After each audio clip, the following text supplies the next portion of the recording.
আসসালামু আলাইকুম, আমি ফরমান হোসেন, এড্রেস পূর্ব ইসলামপাড়া, ডাঙ্গা ইউনিয়ন, পলাশ নরসিংদী। এই যে দেখেন আজকের অবস্থা।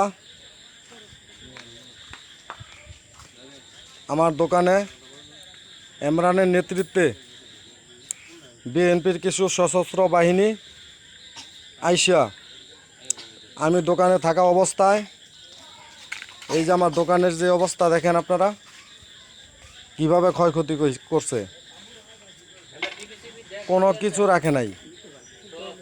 আমার বিকাশের নগদের দোকান, প্রায় 10 লক্ষ টাকার মতন আমার ক্যাশ ছিল ডয়ের মধ্যে। এই যে দেখেন ডয়ের অবস্থা, এটার উপরে গ্লাস ছিল, আরও সুন্দর করে এটা ডিসপ্লে ছিল এবং এটার ভিতরে পর্যাপ্ত পরিমাণে মাল ছিল। কোনো কিছুই রাখে নাই, সব কিছু নিয়ে গেছে। ইমরানের নেতৃত্বে প্রায় 200-র মতন লোক লাঠি, সেনি, দা, রান্দা, কোবা, যার কাছে যা ছিল সব দিয়ে আমার দোকানের মধ্যে অ্যাটাক করছে। এবং দোকানের ভিতরে এই যে ডিসপ্লে ফ্রিজ ছিল, এই যে দেখেন ফ্রিজের কি অবস্থা করছে।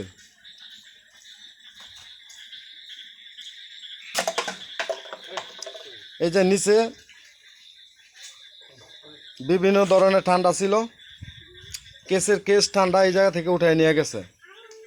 এবং নিচে যেই কয়টা ছিল এই কয়টার অবস্থাটা আপনারা দেখেন, বাইঙ্গা সুইরা সব শেষ করে থুয়ে গেছে। এবং যে টেবিলটা ছিল এই টেবিলের উপরে কফি মেশিন ছিল, এই কফি মেশিনের অবস্থাটা কি এটা আপনারা দেখবেন। এই যে দেখেন কি অবস্থা। আমি দোকানে থাকা অবস্থায় আমি বারবার ইমরানকে বলছি যে ভাই আপনি আমার দোকানটা ভাঙেন কে। আমি তো কোনো রাজনীতির সাথে জড়িত না, আমি তো কোনো রাজনীতির মধ্যে জড়িত না, বা আমি কোনো মিছিল মিটিং কোনো কিছুর মধ্যে আমি যাই না। আমি বহুদিন যাবৎ প্রবাসে ছিলাম, প্রবাস থেকে আইসে আমি দোকান দিছি। আমি কোনো দিন কোনো আওয়ামী লীগ বা বিএনপি কোনো রাজনীতির মধ্যে আমি জড়িত হই নাই, বা কোনো দিন যাই নাই, বা কেউ বলতেও পারবো না যে আমি কোনো রাজনীতির মধ্যে জড়িত আছি বা কোনো দিন আমি রাজনীতির মধ্যে গেছি। আমি ওনারা বারবার বলছি, বলার পরে ওনারা আমার কথা শোনে নাই। না শুনে আমি দোকানে থাকা অবস্থায় আমার সামনে হ্যাঁ এইভাবে এই যে দেখেন এনে ফ্রিজ টেলিভিশন ছিল, সিঙ্গারের স্মার্ট টেলিভিশন, নতুন টেলিভিশন। দেখেন এই টেলিভিশনটার অবস্থা কি করছে, পুরো ভাঙা ফেলছে, কোনো কিছুই নাই।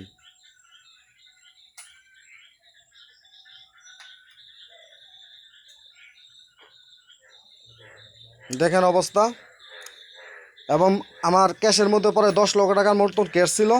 কারণ আপনারা সকলেই জানেন এখন দেশের যে পরিস্থিতি ছিল, এই পরিস্থিতির মধ্যে বিকাশের লোক কেউ আসে নাই। এই বিধায় আমার দোকানের মধ্যে ক্যাশের মধ্যে টাকাগুলো আমি রেখে দিয়েছিলাম, কারণ বারবার বাড়ি থেকে আনতে হয় এই কারণে। এবং 8-9টার মতন মোবাইল ছিল বিকাশের, ফ্ল্যাক্সির। হ্যাঁ, এই মোবাইলগুলি সম্পূর্ণ নিয়ে গেছে।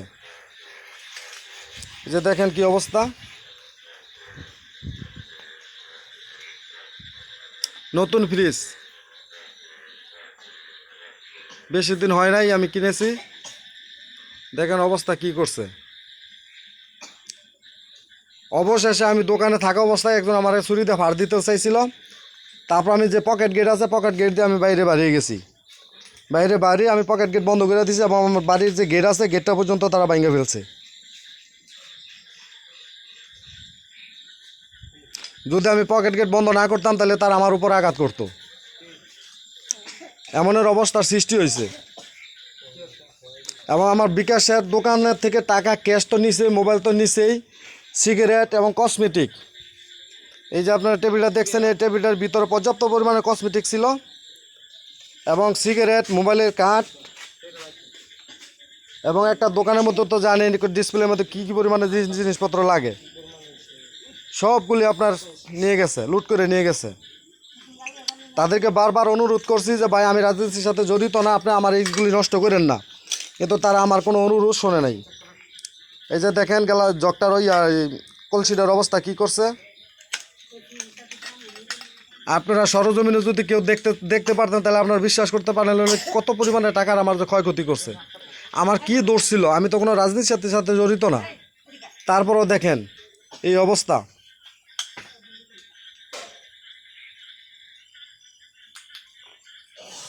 কোনো কিচ্ছু অবশিষ্ট রাখে নাই, সব কিছু শেষ করে দিছে। এবং আমার বিকাশের মধ্যে পর্যাপ্ত পরিমাণে টাকা ছিল, এই বিকাশের মোবাইলগুলি নিয়ে গেছে। এবং ক্যাশের মধ্যে 10 লক্ষ টাকার মতন আমার ছিল বান্ডিল করা, এই টাকাগুলি আপনার নিয়ে গেছে। আমি নিজ থেকে 2800 বা 2900 টাকার মতন খোলামেলা অবস্থায় পাইছি, আর বাকি কোনো টাকা পয়সা আমি পাই নাই। সব টাকা পয়সা তারা নিয়ে গেছে। আমি আপনাদের কাছে বিচার চাই, আপনারা যারা যারা জিনিসটা দেখবেন তারাই বললেন যে কী পরিমাণ ক্ষতি যে আমার করছে। নিজেরা দেখলে হয়তো অনুমান করতে পারবেন যে কী পরিমাণে ক্ষতি যে করছে আমার। কি দোষ আমি নিজেও জানি না, আমার অপরাধটা কি। আমি তো কারো মাথায় বাড়ি দেই নাই বা কারো কারো কোনো ক্ষতি করি নাই, তারপরেও দেখেন আমার কি অবস্থাটা করছে। সামনেতে গ্লাস ছিল, সব ভেঙে ফেলছে। এখন রাস্তার মধ্যে ফেলানো অবস্থায় টেবিলটা পড়ে রয়েছে।